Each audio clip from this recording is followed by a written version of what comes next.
ಸಾಮ್ರಾಟ್ ತಕ್ಷಣ ಸುರಕ್ಷಾ ಕೈ ಹಿಡಿದು ತಡೆದು, ಪ್ಲೀಸ್ ಸುರಕ್ಷಾ, ನನಗೋಸ್ಕರ ಅಲ್ದಿದ್ರು ಮಗುವಿಗೋಸ್ಕರ ಆದರೂ ನನ್ನ ಜೊತೆ ಬಂದುಬಿಡು ಸುರಕ್ಷಾ, ನಾವೆಲ್ಲರೂ ಸೇರಿರೋಣ.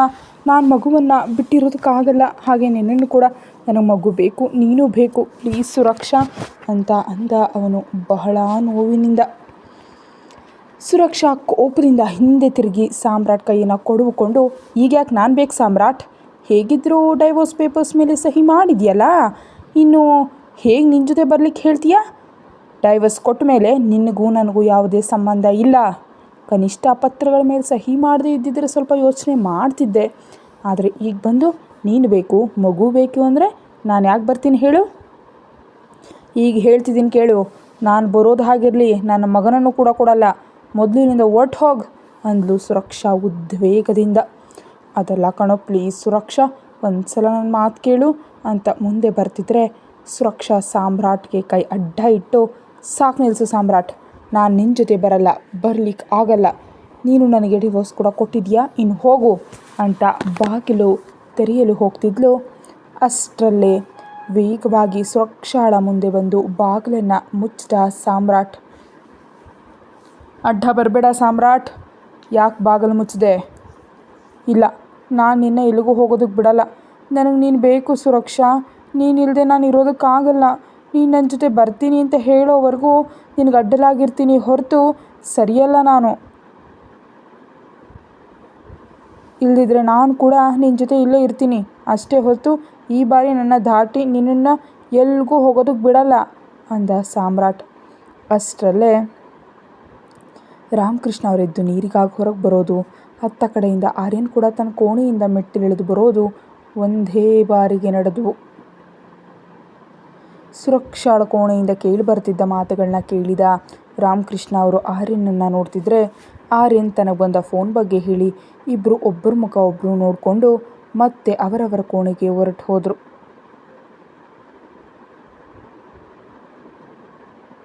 ಸುರಕ್ಷಾ ಕೋಪದಿಂದ, ಅದೆಲ್ಲ ಆಗಲ್ಲ, ನೀನು ಹೇಗಿರ್ತೀಯಾ ಇಲ್ಲಿ?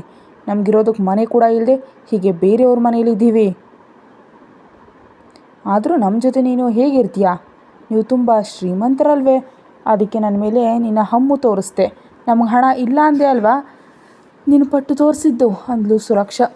ಸುರಕ್ಷಾಳ ಮಾತುಗಳಿಗೆ ಸಾಮ್ರಾಟ್ ಮನಸ್ಸಿನಲ್ಲಿ, ನಿಜವೇ ಈಗ ಸುರಕ್ಷಾ ಅವರ ಪರಿಸ್ಥಿತಿಗೆ ನಾನೇ ಕಾರಣ ಅಂತ ನೋವಿನಿಂದ ಅಂದ್ಕೊಳ್ತಿದ್ದ.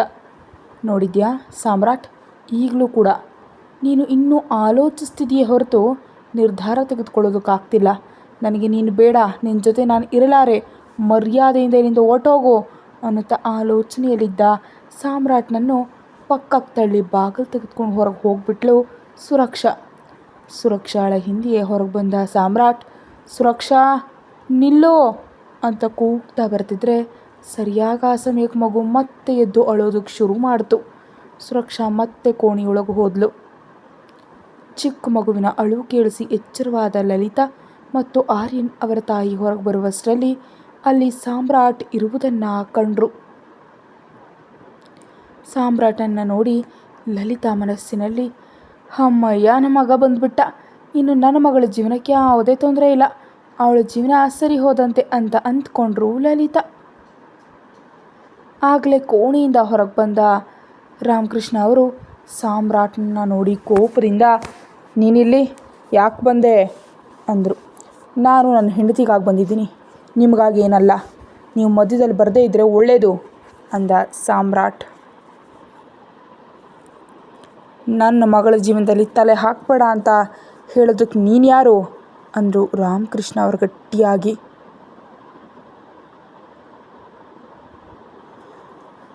ಅವರ ಪ್ರಶ್ನೆಗೆ ಕೋಣೆಯೊಳಗೆ ನೋಡಿದ ಸಾಮ್ರಾಟ್ ವಿಜ್ಜುನನ್ನು ಎತ್ಕೊಂಡು ಮಡಿಲಲ್ಲಿ ಮಲಗಿಸ್ಕೊಂಡು ಆಡಿಸ್ತಿದ್ದ ಸುರಕ್ಷಾ ಕಡೆ ನೋಡಿ, ನಾನು ಅವಳ ಗಂಡ ಅಂದ ಸಾಮ್ರಾಟ್. ಗಂಡನಾ? ಹೇಗೆ? ಈಗಾಗಲೇ ಡಿವೋರ್ಸ್ ಪತ್ರಗಳ ಮೇಲೆ ಸಹಿ ಮಾಡಿದ್ಯಾ, ಇನ್ನವಳು ಹೇಗೆ ನಿನ್ನ ಹೆಂಡತಿ ಆಗ್ತಾಳೆ ಮಿಸ್ಟರ್ ಸಾಮ್ರಾಟ್ ಅನ್ನುತ್ತಾ ಕೆಳಗೆ ಬಂದ ಆರ್ಯನ್. ಅದು ನಿನಗೆ ಅನಗತ್ಯ ಆರ್ಯನ್, ಇದು ನಮ್ಮ ಗಂಡ ಹೆಂಡತಿಯರ ವಿಷಯ, ಮಧ್ಯದಲ್ಲಿ ಬರೋದಕ್ಕೆ ನೀನು ಯಾವುದೇ ಸಂಬಂಧ ಇಲ್ಲ ಅಂದ Samrat. Mister Samrat, for your kind information, ನೀನು ಸುರಕ್ಷಾಗೆ ಮಾಜಿ ಗಂಡ, ಆದರೆ ನಾನು ಅವಳನ್ನು ಮದುವೆ ಆಗೋನು, ಅಂದರೆ ಅವಳ ಮುಂದಿನ ಗಂಡ. ಆದ್ದರಿಂದ ಅವಳಿಗೆ ಸಂಬಂಧಿಸಿದ ಪ್ರತಿಯೊಂದು ವಿಷಯದಲ್ಲಿ ನಿನಗಿಂತ ಹೆಚ್ಚು ಹಕ್ಕು ನನಗಿದೆ ಅಂದ ಆರ್ಯನ್. ಅಸಲಿಗೆ ನಿನ್ನನ್ನು ಯಾರು ನನ್ನ ಮನೆಯೊಳಗೆ ಬಿಟ್ಟಿದ್ದು? ಮರ್ಯಾದೆಯಿಂದ ನನ್ನ ಮನೆಯಿಂದ ಹೊರಗೆ ಹೋಗು. ಇನ್ನೊಂದು ಸಲ ನನ್ನ ಜೀವನದಲ್ಲಾಗಲಿ ಅಥವಾ ಸುರಕ್ಷಾ ಜೀವನದಲ್ಲಾಗಲಿ ಇನ್ನಕ್ಕೆ ನೋಡಿದ್ರೆ ನಿನ್ನ ಮೇಲೆ ಪೊಲೀಸರಿಗೆ ದೂರು ನೀಡ್ತೀನಿ ಅಂತ ಅಂದ ಆರ್ಯನ್. ಇಷ್ಟರಲ್ಲಿ ಕೋಪದಿಂದ ಕೋಣೆಯಿಂದ ವಿಜ್ಜುನನ್ನು ಎತ್ಕೊಂಡು ಹೊರಗೆ ಬಂದ ಸುರಕ್ಷಾ, ಏಯ್ ನೀನು ಯಾರೋ ನನ್ನ ಗಂಡನ ಮೇಲೆ ಪೊಲೀಸ್ ಕಂಪ್ಲೇಂಟ್ ಕೊಡಲಿಕ್ಕೆ ಅನ್ನುತ್ತಾ ಆರ್ಯನನ್ನು ಕೋಪದಿಂದ ನೋಡಿದ್ಲು. ಆರ್ಯನ್ ಸುರಕ್ಷಾಳನ್ನು ನೋಡ್ತಾ, ಸುರಕ್ಷಾ, ಇವನು ನಿನ್ನ ಗಂಡ ಅಲ್ಲ, ಈಗಾಗಲೇ ನಿಮ್ಮಿಬ್ಬರಿಗೂ ಡೈವೋರ್ಸ್ ಆಗೋಗಿದೆ. ನಿನ್ನ ಬೇಡ ಅಂತ ಮಗನನ್ನು ಇರಿಸ್ಕೊಂಡು ಅಲ್ಲಿಂದ ಕಳಿಸ್ಬಿಟ್ಟಿದ್ದಾನೆ. ಆದರೂ ಇನ್ನೂ ಅವನೇ ಬೇಕು ಅಂದ್ಕೊಳ್ತೀಯಾ? ನೀನೇ ಬೇಕು ಅಂದ್ಕೊಳ್ಳುವವನಾಗಿದ್ದರೆ ನಿನಗಿಂತ ಮುಂಚೆಯೇ ವಿಚ್ಛೇದನದ ಪತ್ರಗಳ ಮೇಲೆ ಸಹಿ ಮಾಡ್ತಾನಾ ಅಂತ ಕೇಳಿದ ಆರ್ಯನ್. ಅದೆಲ್ಲ ನಮ್ಮ ಗಂಡ ಹೆಂಡತಿಯರ ವಿಷಯ. ಮಧ್ಯದಲ್ಲಿ ನಿನಗೆ ಕಾರಣ ಕೊಡಬೇಕಾದ ಅಗತ್ಯ ನನ್ನ ಗಂಡನಿಗಾಗಲಿ ನನಗಾಗಲಿ ಸ್ವಲ್ಪನೂ ಇಲ್ಲ. ನಾವು ವಿಚ್ಛೇದನ ಪಡಿತೀವಿ, ಇಲ್ದಿದ್ರೆ ಮತ್ತೆ ಒಂದಾಗ್ತೀವಿ. ಮಧ್ಯದಲ್ಲಿ ಕೇಳೋದಕ್ಕೆ ನೀನು ಯಾರು ಅಂದ್ಲು ಸುರಕ್ಷಾ. ಕೇಳಿದ್ರಲ್ಲ ಸುರಕ್ಷಾ ಏನು ಹೇಳಿದ್ಲು ಅಂತ. ಇನ್ನು ಮುಂದೆ ನಮ್ಮಿಬ್ಬರ ಮಧ್ಯೆ ವಿಚ್ಛೇದನ ಅಂತ ಯಾರಾದರೂ ಬರೋದಕ್ಕೆ ಪ್ರಯತ್ನಿಸಿದ್ರೆ ಸುಮ್ಮನೆ ಇರಲ್ಲ ಅನ್ನುತ್ತಾ ಸುರಕ್ಷಾಳ ಹೆಗಲ ಮೇಲೆ ಕೈ ಹಾಕ್ತಾ ಸಾಮ್ರಾಟ್. ರಾಮಕೃಷ್ಣ ಅವ್ರ ಕೋಪದಿಂದ, ಸುರಕ್ಷಾ ಏನು ಮಾತಾಡ್ತಿದ್ಯಾ ನೀನು? ನಿನಗೆ ನಿನ್ನೆ ಹೇಳಿದ್ನಲ್ಲ ಆರ್ಯನ ಜೊತೆ ನಿನ್ನ ಮದುವೆ ಅಂತ, ಮತ್ತೆ ಇವನನ್ನು ಗಂಡ ಅಂತೀಯಲ್ಲ, ಅಂದರೆ ಮತ್ತೆ ಇವನ ಜೊತೆ ಸೇರಿ ಇರಬೇಕು ಅಂತ ಅಂದ್ಕೊಂಡಿದ್ಯಾ? ಇದೇನಾ ನೀನು ನಿನ್ನ ತಂದೆಯಾಗಿ ನನ್ನ ಮಾತಿಗೆ ಕೊಡೋ ಬೆಲೆ ಅಂದರು. ಸುರಕ್ಷಾ ತಕ್ಷಣ ಸಾಮ್ರಾಟ್ ಕೈಯನ್ನು ತನ್ನ ಹೆಗಲ ಮೇಲಿಂದ ಸರಿಸಿ, ಅಪ್ಪ, ನಾನು ಆಗಲೂ ಹೇಳ್ತಾ ಇದ್ದೆ, ಈಗಲೂ ಹೇಳ್ತಾ ಇದ್ದೀನಿ, ನನಗೆ ಆರ್ಯನನ್ನು ಮದುವೆ ಮಾಡ್ಕೊಳ್ಳೋದು ನಿಜವಾಗ್ಲೂ ಇಷ್ಟ ಇಲ್ಲ. ನನಗೆ ಆರ್ಯನ್ ಅಷ್ಟೇ ಅಲ್ಲ, ಯಾರೂ ಬೇಡ, ನೀವು ಬೇಡ, ಅಮ್ಮನೂ ಬೇಡ, ಸಾಮ್ರಾಟು ಬೇಡ, ಆರ್ಯನು ಬೇಡ, ಯಾರೂ ಬೇಡ. ನನ್ನ ಮಗ ಒಬ್ಬನೇ ಸಾಕು. ಸುರಕ್ಷಾ, ಏನು ಮಾತಾಡ್ತಾ ಇದೀಯ ನೀನು? ನಾನೇನು ಮಾಡಿದೆ ಅಂತ ನನ್ನನ್ನು ಕೂಡ ಬೇಡ ಅಂತಿದೀಯಾ? ಅನಾವಶ್ಯಕವಾಗಿ ಆವೇಶದಲ್ಲಿ ನಿರ್ಧಾರ ತಗೋಬೇಡ ಸುರಕ್ಷಾ ಅನ್ನುತ್ತಾ ಅವಳಿಗೆ ಸಮಾಧಾನ ಮಾಡೋದಕ್ಕೆ ಮುಂದೆ ಬಂದರು ಲಲಿತಾ ಅವರು. ಅಮ್ಮ, ನಾನು ಆವೇಶದಲ್ಲಿ ನಿರ್ಧಾರ ತಗೊಳ್ತಾ ಇಲ್ಲ, ಚೆನ್ನಾಗಿ ಯೋಚನೆ ಮಾಡಿಯೇ ಈ ನಿರ್ಧಾರಕ್ಕೆ ಬಂದಿದ್ದೀನಿ. ಇಲ್ಲಿ ಯಾರಿಗೂ ನನ್ನ ಮನಸ್ಸಿನ ಜೊತೆ ನನ್ನ ನಿರ್ಧಾರಗಳ ಜೊತೆ ಸಂಬಂಧ ಇಲ್ಲ. ನನ್ನ ಜೀವನದ ಮೇಲೆ ಯಾರಿಗೆ ಇಷ್ಟ ಬಂದ ನಿರ್ಧಾರಗಳನ್ನ ಅವರು ತಗೋತಾ ಇದ್ದಾರೆ. ನಾನೇನು ಸಣ್ಣ ಹುಡುಗಿಯಲ್ಲ ಅಮ್ಮ, ಬಲವಂತವಾಗಿ ನಿಮ್ಮ ನಿರ್ಧಾರಗಳನ್ನ ನನ್ನ ಮೇಲೆ ಹೇರೋದಕ್ಕೆ. ನನಗಂತ ಈಗ ಒಬ್ಬ ಮಗ ಇದ್ದಾನೆ, ಅವನನ್ನು ನೋಡಿಕೊಂಡು ನನ್ನ ಜೀವನವನ್ನು ಕಳೆದು ಬಿಡ್ತೀನಿ.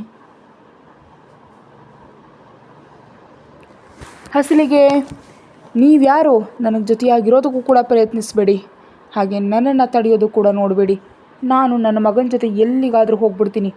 ನಾನು ಅಸಲಿಗೆ ಇಲ್ಲಿ ಇರಲ್ಲ ಅಂತ ಒಳಗೆ ಕೋಣಿಯಲ್ಲಿ ಮಲಗಿದ್ದ ವಿಜ್ಜುನನ್ನು ಎತ್ಕೊಂಡು ಮನೆಯಿಂದ ಹೊರಗೆ ಬಂದಳು ಸುರಕ್ಷಾ. ಎಲ್ಲರೂ ದಿಢೀರನೆ ಮಗುವನ್ನು ತೆಗೆದುಕೊಂಡು ಹೊರಗೆ ಹೋಗ್ತಿರೋ ಸುರಕ್ಷಾಳನ್ನು ನೋಡ್ತಾ, ಸುರಕ್ಷಾ ನಿಲ್ಲೋ ಅನ್ನುತ್ತಾ ಅವಳು ಹಿಂದೆಯೇ ಹೊರಗೆ ಬರ್ತಿದ್ರೆ ಮಾತು ಕೇಳಿಸ್ಕೊಳ್ಳದ ಸುರಕ್ಷಾ ಮಾತ್ರ ಮಗುವಿನ ಸಮೇತ ಮುಖ್ಯ ಬಾಗಿಲು ದಾಟಿ ಗೇಟ್ವರೆಗೂ ಬಂದಳು. ಎಲ್ಲರನ್ನೂ ದಾಟ್ಕೊಂಡು ಸುರಕ್ಷಾಳ ಹಿಂದೆ ಬಂದ ಸಾಮ್ರಾಟ್ ತಕ್ಷಣ ಸುರಕ್ಷಾ ಗೇಟ್ ದಾಟದಂತೆ ಅವಳ ಕೈ ಹಿಡಿದು ತಡೆದು, ನಿನ್ನನ್ನು ನಾನು ಎಲ್ಲಿಗೂ ಹೋಗೋದಕ್ಕೆ ಬಿಡಲ್ಲ, ನನ್ನ ಜೊತೆಯೇ ನೀನು ಇರಲೇಬೇಕು. ನೀನು ಎಲ್ಲಿಗೆ ಹೋದರೆ ನಾನು ಕೂಡ ಅಲ್ಲಿಗೆ ಬರ್ತೀನಿ. ನಿನ್ನ ಜೊತೆ ಎಂಥ ಜೀವನವನ್ನಾದರೂ ಕಳೆಯೋದಕ್ಕೆ ನಾನು ಸಿದ್ಧವಾಗಿದ್ದೀನಿ ಅಂದ ಸಾಮ್ರಾಟ್. ಆದರೆ ಸುರಕ್ಷಾ ತೆರಿಬೇಕಿದ್ದ ಗೇಟನ್ನು ಇನ್ನೊಬ್ಬರು ತೆರೆದು ಸಾಮ್ರಾಟ್ ಕೈಯಿಂದ ಸುರಕ್ಷಾಳ ಕೈಯನ್ನು ಬಿಡಿಸಿ ಸಾಮ್ರಾಟ್ನನ್ನು ಕೋಪದಿಂದ ನೋಡಿ, ನೀನು ಎಲ್ಲಿಗೆ ಹೋಗಬೇಕು, ಎಲ್ಲಿರಬೇಕು ಅಂತ ನಮಗೆ ಗೊತ್ತು ಸುರಕ್ಷಾ, ನಮ್ಮ ಜೊತೆ ಬಾ, ನಿನಗಿಷ್ಟ ಆಗೋ ಜಾಗಕ್ಕೆ, ಸುರಕ್ಷಿತವಾದ ಜಾಗಕ್ಕೆ ನಾವು ಕರ್ಕೊಂಡು ಹೋಗ್ತೀವಿ ಅನ್ನುತ್ತಾ ಸುರಕ್ಷಾಳ ಕೈಯಲ್ಲಿದ್ದ ವಿಜ್ಜುನನ್ನು ನೋಡಿ ಮುತ್ಕೊಟ್ಟು ಸುರಕ್ಷಾಳ ಕೈ ಹಿಡಿದು ಕರೆದೊಯ್ದರು. ಅವರು ಸಾಮ್ರಾಟ್ನ ತಂದೆ ತಾಯಿ ಶ್ರೀನಿವಾಸ್ ಮತ್ತು ವೈಶಾಲಿ. ಸುರಕ್ಷಾ ಕೂಡ ಅವರ ಮಾತುಗಳನ್ನ ಕೇಳ್ತಾ ಮಾತಾಡದೆ ಅವರ ಹಿಂದೆಯೇ ಹೋದ್ಲು. ಕಾರಿನವರೆಗೂ ಹೋದ ಸುರಕ್ಷಾ ಹಿಂದೆ ತಿರುಗಿ ಸಾಮ್ರಾಟ್ನನ್ನು ನೋಡ್ತಿದ್ರೆ ಸಾಮ್ರಾಟ್ ಕೂಡ ಸುರಕ್ಷಾಳ ಕಡೆಯೇ ನೋಡ್ತಾ ನಿಂತಿದ್ದ. ಉಳಿದ ಕುಟುಂಬದ ಸದಸ್ಯರು ಕೂಡ ಸುರಕ್ಷಾ ಅವ್ರ ಜೊತೆ ಹೋಗ್ತಿದ್ರೆ ಯಾರೂ ಏನು ಮಾತಾಡೋದಕ್ಕಾಗಲಿಲ್ಲ. ಎಲ್ಲರೂ ಅಲ್ಲೇ ನಿಂತು ನೋಡ್ತಿದ್ರು. ಅವ್ರು ಹಾಗೆ ನೋಡುತ್ತಲೇ ಇರುವಾಗ ಸುರಕ್ಷಾ ಕಾರ್ ಹತ್ತೋದು, ಆ ಕಾರಲ್ಲಿಂದ ಹೊರಟು ಹೋಗೋದು ನಡೆದೇ ಹೋಯಿತು. ಕಾರು ರಸ್ತೆಯ ತಿರುವಿನವರೆಗೆ ಹೋಗೋವರೆಗೂ ನೋಡಿದ ಕುಟುಂಬದ ಸದಸ್ಯರು ಕಾರು ಕಣ್ಮರೆಯಾಗುತ್ತಲೇ ಒಬ್ಬರನ್ನೊಬ್ಬರು ನೋಡಿಕೊಂಡು ಒಳಗೆ ಹೋದರೆ ಸಾಮ್ರಾಟ್ ಒಬ್ಬನೇ ಹೊರಗೆ ಹೋಗ್ಬಿಟ್ಟ. ಕಾರ್ನಲ್ಲಿ ಹೋಗ್ತಾ ಕಿಟಕಿಯಿಂದ ಹೊರಗೆ ನೋಡ್ತಿದ್ದ ಸುರಕ್ಷಾ ಆ ಕಾರ್ ಎತ್ತ ಹೋಗ್ತಿದೆ ಅಂತ ಗಮನಿಸಿ, ಅಂಕಲ್ ಪ್ಲೀಸ್, ಇಲ್ಲಿಗಂತೂ ನಾನು ಬರಲಿಕ್ಕಾಗಲ್ಲ. ನನಗಿಲ್ಲಿ ತುಂಬ ಕಹಿ ನೆನಪುಗಳಿವೆ ಮತ್ತು ಅಲ್ಲಿಗೆ ಬಂದು ನನ್ನ ಜೀವನದಲ್ಲಿ ನಡೆದದ್ದನ್ನೆಲ್ಲ ನೆನಪಿಸ್ಕೊಳ್ಳೋದಕ್ಕೆ ಆಗಲ್ಲ, ಪ್ಲೀಸ್ ಅಂದ್ಲು ಸುರಕ್ಷಾ. ಸುರಕ್ಷಾ ಹಾಗೆ ಹೇಳುವಾಗ ಅವಳ ಧ್ವನಿ ನಡುಗೋದು, ಕಣ್ಣಲ್ಲಿ ನೀರು ತುಂಬಿಕೊಳ್ಳೋದು ನೋಡಿದಂಥ ವೈಶಾಲಿ ಅವರು ಅವಳ ಕೈ ಮೇಲೆ ಕೈ ಇಟ್ಟು ಮೆಲ್ಲಗೆ ಒತ್ತಿದ್ರು. ಸುರಕ್ಷಾ ಹೇಳಿದ್ದು ಅರ್ಥ ಮಾಡಿಕೊಂಡ ಶ್ರೀನಿವಾಸ್ ಅವರು ತಮಗೂ ನಡೆದಿದ್ದೆಲ್ಲ ತಿಳಿದಿದ್ದರಿಂದ ಡ್ರೈವರ್ಗೆ ಹೇಳಿ ಕಾರಿನ ದಾರಿಯನ್ನು ಬದಲಿಸಿದ್ರು. ಸ್ವಲ್ಪ ಹೊತ್ತಿನಲ್ಲೇ ದಿ ಬೆಸ್ಟ್ 5 ಸ್ಟಾರ್ ಹೋಟೆಲ್ ಕರ್ಕೊಂಡು ಹೋದ ಶ್ರೀನಿವಾಸ್ ಅಲ್ಲಿ ಒಂದು ಸೂಟ್ ಬುಕ್ ಮಾಡಿದ್ರು. ನಂತರ ಸುರಕ್ಷಾಳನ್ನು ಕರ್ಕೊಂಡು ಹೋಗಿ ಕೂರಿಸಿದ ಮೇಲೆ ಸ್ವಲ್ಪ ಹೊತ್ತು ನಿಧಾನವಾಗಿರು ಸುರಕ್ಷಾ, ಸಾಮ್ರಾಟ್, ನಿಮ್ಮಪ್ಪ, ಆರ್ಯನ್, ವಿಜ್ಜು ಯಾರೇ ಇರಲಿ ಎಲ್ಲರ ಬಗ್ಗೆ ಪಕ್ಕಕ್ಕಿಟ್ಟು ಕೇವಲ ನಿನ್ನ ಬಗ್ಗೆ ಮಾತ್ರ ನೀನು ಯೋಚನೆ ಮಾಡು. ನೀನು ಏನು ಬೇಕು ಅಂದರೂ ಮಾಡೋದಕ್ಕೆ ನಾವು ಸಿದ್ಧವಾಗಿದ್ದೀವಿ. ಎಲ್ಲವನ್ನ ನೋಡ್ಕೊಳ್ಳೋದಕ್ಕೆ ನಾನಿದ್ದೀನಿ. ನಿನಗಿಷ್ಟ ಇಲ್ಲದೆ ನಿನ್ನ ನಿರ್ಧಾರ ನೀನು ಧೈರ್ಯವಾಗಿ ಹೇಳುವವರೆಗೆ ಏನೂ ನಡೆಯಲ್ಲ. ಆದ್ದರಿಂದ ಈಗಲೇ ಯಾವ ನಿರ್ಧಾರವನ್ನು ತಗೋಬೇಡ. ಫಸ್ಟ್ ಈ ಹೊತ್ತೆಲ್ಲ ನಿನ್ನ ಮನಸ್ಸಿನಲ್ಲಿ ಯಾವುದೇ ಆಲೋಚನೆ ಮಾಡದೆ ಪ್ರಶಾಂತವಾಗಿ ರೆಸ್ಟ್ ತಗೋ. ಆಮೇಲೆ ನಿಧಾನವಾಗಿ ಏನು ಮಾಡಬೇಕು, ಎಲ್ಲಿಗೆ ಹೋಗಬೇಕು ಅನ್ನೋದನ್ನು ನೋಡೋಣ. ಅಷ್ಟರೊಳಗೆ ನಿನಗಾಗಲಿ ವಿಜ್ಜುವಿಗಾಗಲಿ ಈಗ ಏನು ಬೇಕು ಅನ್ನೋದನ್ನು ಮಾತ್ರ ನನ್ನನ್ನಾಗಲಿ ಅಥವಾ ನಿಮ್ಮ ಆಂಟಿಯನ್ನಾಗಲಿ ಕೇಳು. ಆವೇಶದಲ್ಲಿ ನಿರ್ಧಾರ ತೆಗೆದುಕೊಳ್ಳೋದು ಸರಿಯಲ್ಲ ಅಂತ ಹೇಳಿ ಸುರಕ್ಷಾ ಜೊತೆ ವೈಶಾಲಿ ಅವ್ರನ್ನ ಅಲ್ಲಿ ಬಿಟ್ಟು ಪಕ್ಕದ ಕೋಣೆಗೆ ಹೋದರು ಶ್ರೀನಿವಾಸ್ ಹೋದ್ಮೇಲೆ ಸುರಕ್ಷಾ ಆಲೋಚಿಸ್ತಾ ಅಲ್ಲೇ ಹಾಸಿಗೆ ಮೇಲೆ ಕೂತ್ಲು. ವೈಶಾಲಿಯವರು ಸುರಕ್ಷಾಳ ತಲೆ ಸವರ್ತಾ, ಸ್ವಲ್ಪ ಮುಖ ತೊಳೆದು ಬಾ ಸುರಕ್ಷಾ, ತುಂಬ ನೀರಸವಾಗಿದೆಯಾ, ಊಟವನ್ನು ಮಾಡಿ ವಿಶ್ರಾಂತಿ ತಗೊಳ್ಳುವಂತೆ ಅಂದರು. ಸುರಕ್ಷಾಗೆ ನಿನ್ನೆ ಬೆಳಗ್ಗೆಯಿಂದ ಏನು ತಿನ್ನದೇ ಇರೋದ್ರಿಂದ ನಿದ್ದೆ ಕೂಡ ಇರಲಿಲ್ಲ. ನಿಜವಾಗಿಯೂ ಅವಳಿಗೆ ತುಂಬ ಸುಸ್ತಾದಂತ ಅನ್ನಿಸ್ತು. ಮಗುವನ್ನು ಹಾಸಿಗೆ ಮೇಲೆ ಮಲಗಿಸಿ ಮುಖ ತೊಳೆಯೋದಕ್ಕೆ ಹೋದ್ಲು. ಸುರಕ್ಷಾ ಹೊರಗೆ ಬರುವಷ್ಟರಲ್ಲಿ ತಿಂಡಿ ರೆಡಿ ಮಾಡಿಟ್ಟಿದ್ರು ವೈಶಾಲಿ. ಶ್ರೀನಿವಾಸ್ ಅವರು ಇಬ್ಬರಿಗಾಗಿ ತಿಂಡಿ ತಂದುಕೊಟ್ಟು ವೈಶಾಲಿ ಅವರು ತಿಂದ ಮೇಲೆ ಸುರಕ್ಷಾ ಹೊರಬರುವ ಸಮಯಕ್ಕೆ ಅಲ್ಲಿಂದ ಹೋದರು. ಬಂದ ಸುರಕ್ಷಾ ಟೇಬಲ್ ಮೇಲೆ ಕಾಣ್ತಿದ್ದ ತಿಂಡಿ ನೋಡಿ ತಿನ್ನೋದಕ್ಕೆ ಮನಸ್ಸಿಲ್ಲದೆ ಹೋಗಿ ಮಲಗೋದಕ್ಕೆ ನೋಡ್ತಿದ್ಲು. ವೈಶಾಲಿಯವರು ಕರೆದು ತನ್ನ ಪಕ್ಕದಲ್ಲೇ ಕೂರಿಸ್ಕೊಂಡು ಸುರಕ್ಷಾ ಬೇಡ ಅಂದರೂ ಕೂಡ ವೈಶಾಲಿಯವರೇ ಬಲವಂತವಾಗಿ ತಿನ್ನಿಸಿದ್ರು. ಆಮೇಲೆ ಸುರಕ್ಷಾಳನ್ನು ಮಡಿಲಲ್ಲಿ ಮಲಗಿಸ್ಕೊಂಡು ಮೆಲ್ಲಲೆ ಲಾಲಿ ಆಡ್ತಿದ್ರೆ ಸುರಕ್ಷಾ ಒಂದು ಕೈಯಿಂದ ವೈಶಾಲಿಯವರನ್ನ ಇನ್ನೊಂದು ಕೈಯನ್ನು ವಿಜ್ಜುವಿನ ಮೇಲಿಟ್ಟು ಪ್ರಶಾಂತವಾಗಿ ನಿದ್ದೆ ಮಾಡಿದ್ಲು. ಮಧ್ಯಾಹ್ನದ ಊಟದ ನಂತರ ಶ್ರೀನಿವಾಸ್ ಅವರು ಒಂದು ಮನೆಯನ್ನು ಕೂಡ ವ್ಯವಸ್ಥೆ ಮಾಡಿದ್ರಿಂದ ಆ ಮನೆಗೆ ಹೋಗೋದಕ್ಕೆ ತಯಾರಾದರು. ಸಂಜೆ ಹೊಸ ಮನೆಗೆ ಹೋದ ಸುರಕ್ಷಾ ಸ್ವಲ್ಪ ತಾಜಾ ಆದಮೇಲೆ ವಿಜ್ಜುನನ್ನು ಮಲಗಿಸಿ ಹಾಲ್ನಲ್ಲಿ ಕೂತು ಸುರಕ್ಷಾಳನ್ನು ತನ್ನ ಪಕ್ಕದಲ್ಲಿ ಕೂರಿಸ್ಕೊಂಡು ಮಾತನಾಡ್ತಾ ಇದ್ರು ವೈಶಾಲಿ. ಕೇಳಿದರು ವೈಶಾಲಿಯವರು, ಸುರಕ್ಷಾ, ಹಸಲಿಗೆ ಏನಮ್ಮ, ನಿನ್ನ ಪ್ರಾಬ್ಲಮ್ ಏನು? ನಿನ್ನ ಸಾಮ್ರಾಟನ್ನು ಒಪ್ಕೊಳ್ಳೋದಕ್ಕೆ ಆಗ್ತಾ ಇಲ್ವಾ? ಸಾಮ್ರಾಟ್ ಜೊತೆ ಇರೋದು ಇಷ್ಟ ಇಲ್ವಾ? ಮತ್ತೆ ಒಬ್ಬಳೇ ಹೇಗಿರ್ತೀಯಾ ಹೇಳು? ನಿನಗಿರೋ ನೋವು ಯಾವುದಾದ್ರೂ ಸರಿ ಮನಸ್ಸು ಬಿಚ್ಚಿ ನಮ್ಮ ಹತ್ರ ಹೇಳ್ಕೊ ಅಮ್ಮ, ಅಷ್ಟೇ ಹೊರತು ಒಬ್ಬಳೇ ಎಲ್ಲಿಗೆ ಹೋಗ್ತೀಯಾ ಹೇಳು? ಸಣ್ಣ ಮಗುವಿನ ಜೊತೆ ಒಬ್ಬಂಟಿಯಾಗಿ ಜೀವನ ಪಯಣ ಅಂದರೆ ಎಷ್ಟು ಕಷ್ಟ ಅಂತ ಗೊತ್ತಾ? ನೀನಿನ್ನು ಸಣ್ಣ ಹುಡುಗಿ, ಸಿಂಗಲ್ ಪೇರೆಂಟ್, ಕಷ್ಟಗಳು ತುಂಬ ಇರುತ್ತವೆ ಕಣಮ್ಮ. ಮಗುವಿನ ಜೊತೆ ಒಬ್ಬಂಟಿಯಾಗಿರೋದು ಎಷ್ಟು ಕಷ್ಟ, ನಾವೆಲ್ಲರೂ ನಿನಗಿಲ್ವಾ? ಹೋಗಲಿ, ನಾವು ಅಮೇರಿಕಕ್ಕೆ ಹೊರಟು ಹೋಗೋಣವಾ? ಬೇಕಿದ್ದರೆ ಸಾಮ್ರಾಟ್ನನ್ನೇ ಮನೆಯಿಂದ ಕಳಿಸ್ಬಿಡೋಣ. ನಾವೆಲ್ಲರೂ ಒಂದೇ ಮನೆಯಲ್ಲಿರೋಣ. ನೀನು ಹೇಗಂದ್ರೆ ಹಾಗೆ. ನಿನಗೆ ನಾವು ಸಪೋರ್ಟ್ ಮಾಡ್ತೀವಿ. ಏನಂತೀಯ? ಅಷ್ಟೇ ಹೊರತು ಒಬ್ಬಂಟಿಯಾಗಿರ್ತೀನಿ ಅಂತ ಮಾತ್ರ ಅನ್ಬೇಡ ತಾಯಿ ಅಂತ ತುಂಬ ಅಕ್ಕರೆಯಿಂದ ಹೇಳಿದ್ರು ವೈಶಾಲಿಯವರು. ವೈಶಾಲಿಯವರ ಮಾತುಗಳು ಸುರಕ್ಷಾಗೆ ಧೈರ್ಯ ನೀಡಿತು. ಬಾಯ್ ಬಿಟ್ಟು ಏನು ಹೇಳಿ ಆಂಟಿ? ಏನು ಹೇಳಲಿಕ್ಕೆ ಹೇಳ್ತೀರಾ ನನ್ನನ್ನು? ನಿಜಕ್ಕೂ ನಾನೇನಾದರೂ ಹೇಳುವಂಥ ಚಾನ್ಸ್ ಯಾರಾದರೂ ಕೊಡ್ತಾ ಇದ್ದೀರಾ? ನನಗೆ ಅಸಲಿಗೆ ಇಲ್ಲಿಗೆ ಬರೋದು ಇಷ್ಟವೇ ಇರಲಿಲ್ಲ. ನಾನು ನಿಮ್ಮ ಹತ್ತಿರವೇ ಇರಬೇಕು ಅಂತ ಅಂದ್ಕೊಂಡಿದ್ದೆ. ತಕ್ಷಣ ಅಲ್ಲದಿದ್ದರೂ ಯಾವಾಗಲಾದರೂ ಒಂದು ಸಲ ಸಾಮ್ರಾಟ್ನನ್ನು ಒಪ್ಕೊಳ್ತೀನೇನೋ ಅನ್ನೋ ಆಲೋಚನೆಯಲ್ಲಿ ಇದ್ದೆ ನಾನು. ಹಠಾತ್ತಾಗಿ ನೀವು ಹಾಗೆ ವಿಚ್ಛೇದನದ ಪತ್ರಗಳನ್ನ ಮುಂದಿಟ್ಟು ಸಹಿ ಮಾಡಿ ಅಂದರೆ ಏನು ಮಾಡಬೇಕು ಅಂತ ತಿಳಿದೆ ನಾನು ಶಾಕ್ನಲ್ಲಿ ಯೋಚನೆ ಮಾಡ್ತಾ ಇದ್ದೆ. ಸಾಮ್ರಾಟೆ ಮೊದಲನೇಗನಾಗಿ ಬಂದು ವಿಚ್ಛೇದನ ಪತ್ರಗಳ ಮೇಲೆ ಸಹಿ ಹಾಕಿದ ಕೂಡಲೇ ಅಸಲಿಗೆ ನನಗೇನೂ ಅರ್ಥ ಆಗಲಿಲ್ಲ.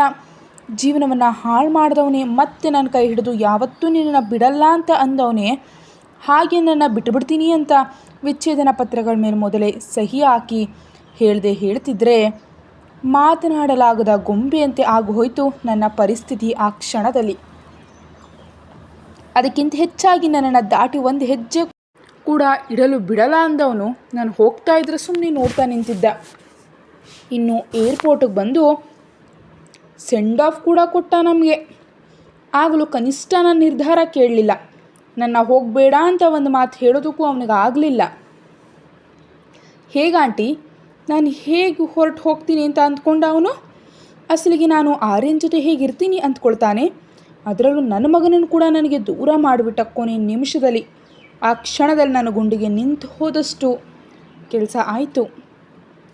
ಇನ್ನು ಒಂದು ದಿನ ಮಗನನ್ನು ಕರ್ಕೊಂಡು ಬರೋದು ತಡವಾಗಿದ್ದರೆ ನೀವೆಲ್ಲರೂ ನನ್ನ ಶವವನ್ನು ನೋಡ್ತಾ ಇದ್ದೀರಿ ಅಂದ್ಲು ನೋವಿನಿಂದ. ಸುರಕ್ಷಾ ಮಾತು ಹೇಳ್ತಿರುವಾಗಲೇ ವೈಶಾಲಿಯವರು ಸುರಕ್ಷಾಳ ಬಾಯಿ ಕೈ ಅಡ್ಡ ಹಿಡಿದು ತಪ್ಪಮ್ಮ ಹಾಗನ್ಬಾರ್ದು ಅಂದರು. ಮತ್ತು ಏನು ಮಾಡಲಿಕ್ಕೆ ಹೇಳ್ತೀರಾ ಆಂಟಿ? ನನಗೆ ನನ್ನ ಮಗನ ಹೊರತು ಯಾರೂ ಇಲ್ಲ. ನನ್ನ ಜೀವನಕ್ಕೆ ಸಂಬಂಧಿಸಿದ ನಿರ್ಧಾರಗಳನ್ನ ನಾನು ತಗೊಳ್ಳೋ ಹಕ್ಕು ನನಗಿಲ್ವಾ? ನನಗಂತ ಮನಸ್ಸಿನಲ್ಲಿ ಯಾವುದೂ ಇರಲ್ವಾ? ಯಾಕೆ ನನ್ನ ಬಗ್ಗೆ ಯಾರು ಯೋಚನೆ ಮಾಡ್ತಿಲ್ಲ? ನನ್ನ ಜೀವನದ ಮೇಲೆ ಬೇರೆಯವ್ರ ನಿರ್ಧಾರಗಳು ಯಾಕಿರಬೇಕು? ಅವರ ಅಭಿಪ್ರಾಯಗಳನ್ನ ನನ್ನ ಮೇಲೆ ಹೇರೋದು ಸರಿನಾ? ಅದು ಬಲವಂತವಾಗಿ. ಸಾಮ್ರಾಟನ ಈಗಷ್ಟೇ ಒಪ್ಕೊಳ್ತಾ ಇದ್ದ ನನಗೆ ಸಡನ್ನಾಗಿ ಸಾಮ್ರಾಟ್ ವಿಚ್ಛೇದನ ಪತ್ರಗಳ ಮೇಲೆ ಸಹಿ ಮಾಡಿದ್ರಿಂದ ಇನ್ನು ನಾನು ಯಾವತ್ತಿಗೂ ಒಬ್ಬಂಟಿಯೇ ಅನ್ನೋ ಫೀಲಿಂಗ್ ಬಂತು ಅಂದ್ಲು ಅಳುತ್ತಾ.